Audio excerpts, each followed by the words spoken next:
I'm Tami Utley. Today we're going to be doing a mask cake.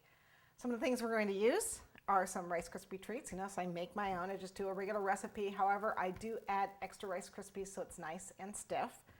I have a mask that I got from the craft store and a little bit of plastic wrap in here. Some chocolate.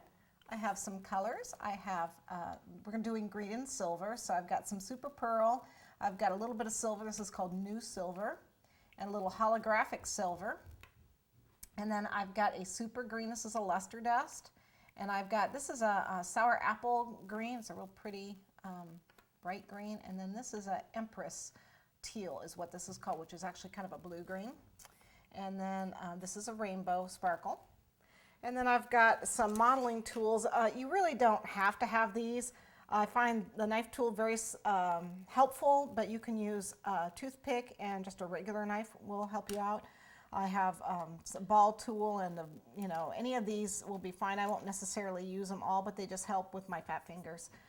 I have some cornstarch and a little rolling pin. I have assorted brushes because I'm going to be brushing these colors and glitters on. I have a clay gun that I'm going to use for the border. And then I have some fondant, some rolled fondant, and some smoothers, and a serrated knife, which I'm going to use with my Rice Krispie Treats.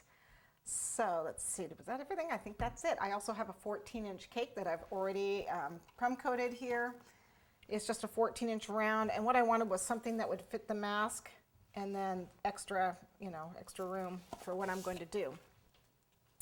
So you can use an oval shape if you want, a round shape, square, any shape you want. Just make sure that your mask and all the extras that we're going to put on it are going to fit on your cake. Okay, so let's get started.